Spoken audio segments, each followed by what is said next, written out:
మనం తెలుసుకోవాల్సిన విషయం ఏంటంటే యువకులు రాజకీయాలకు రావద్దు అనే దాన్ని పక్కన పెట్టాలి. రాజకీయాలకు రమ్మని యువకుల పిడికిలెత్తిని నదించు. ఉన్నత చదువులు చదువుకొని ఎంసీఏ కంప్లీట్ చేసి ఎల్ఎల్బి చేసి చరిత్రనే రాసేలా కావాలి నువ్వు మండేలా. నేను చిన్నప్పటి నుంచి చూస్తున్నాను, వాళ్ళు ఎప్పుడూ పేదరికంలోనే ఉంటున్నారు. వాళ్ళలో ఎలాంటి మార్పు జరగడం లేదు. ఇప్పటికీ 5-6 సర్పంచులు మారారు, ఇందిరమ్మ ఇల్లు వచ్చినాయి, అయినా కూడా వాళ్ళకు ఇప్పటికీ ఒక ఇల్లు ఇవ్వలేదు. ఎందుకు ఇవ్వలేదని ఇప్పటికీ ప్రశ్నార్థకంగానే ఉంది. మా నాన్న రెక్కలాడితేనే బుక్కెడు గువ్వరా వాళ్ళ రెక్కల. నేను ఎలక్షన్లు నిలబడుతున్నానని చాలా మందితో మాట్లాడుతున్నప్పుడు వాళ్ళన్న ఒకటే మాట, నువ్వు కాదు చదువుకున్న ఏ ఒక్కరు వచ్చినా మేము ఆదరిస్తాం.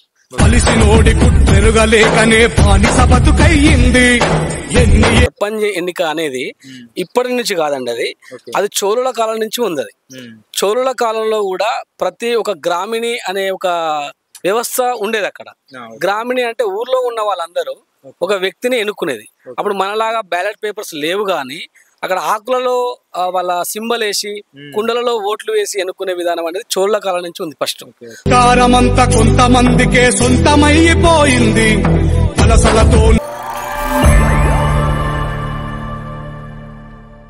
అధికారమంతా కొంతమందికే సొంతమైపోయింది.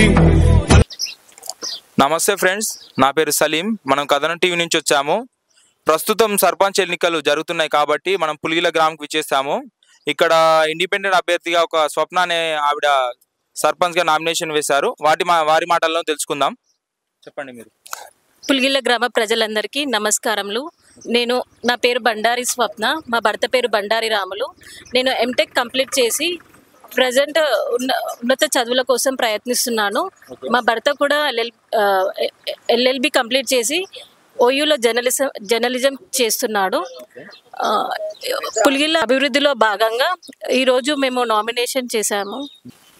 అలాగే ఇప్పుడు మరి మీ అన్నగారు మీ పేరు ఏం పేరు అండి? నా పేరు బండారి రాములు అండి. ఓకే. మా వైఫ్ బండారి స్వప్న. మేము అంటే ఉన్నత చదువులు చదువుకొని ఎంసీఏ కంప్లీట్ చేసి ఎల్ఎల్బి చేసి చరిత్రనే రాసేలా కావాలి నువ్వు మండేలా ప్రాక్టీస్ చేసుకుంటూ ఉస్మానియా యూనివర్సిటీలో జర్నలిజం కూడా చేస్తున్నాను.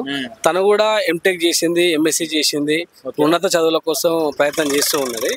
చిన్నప్పటి నుంచి అంటే మేము పెరిగిన పేదరికం, చదువులు ఎర్ర జెండా మొండన్న పేదోళ్ళ గుండె నిండా మొండన్న అంటే చదువుకొని ఒక ఉన్నత స్థాయికి ఎదిగి మేము ఎలాంటి పరిస్థితులను అయితే మేము ఎదుర్కొన్నామో అలాంటి పరిస్థితులు నా ఊరి ప్రజలు ఎవరు ఎదుర్కోవద్దని, వాళ్లకు మనకు తోచినంత సహాయం చేయాలి అని చెప్పేసి ఈసారి గ్రామంలో ఎస్సీ మహిళా రిజర్వేషన్లో సర్పంచ్ ఎన్నిక రావడం వల్ల మా సతీమణిని నామినేషన్ వేపించడం జరిగింది.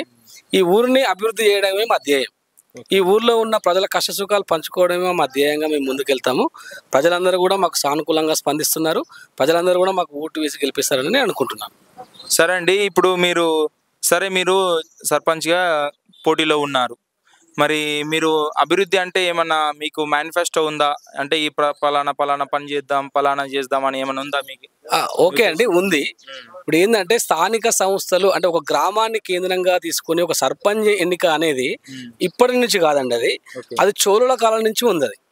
చోళుల కాలంలో కూడా ప్రతి ఒక్క గ్రామిణి అనే ఒక వ్యవస్థ ఉండేది. అక్కడ గ్రామిణి అంటే ఊర్లో ఉన్న వాళ్ళందరూ ఒక వ్యక్తిని ఎన్నుకునేది. అప్పుడు మనలాగా బ్యాలెట్ పేపర్స్ లేవు, కానీ అక్కడ ఆకులలో వాళ్ళ సింబల్ వేసి కుండలలో ఓట్లు వేసి ఎన్నుకునే విధానం అనేది చోళుల కాలం నుంచి ఉంది. ఫస్ట్ కొంతమందికే సొంతమైపోయింది.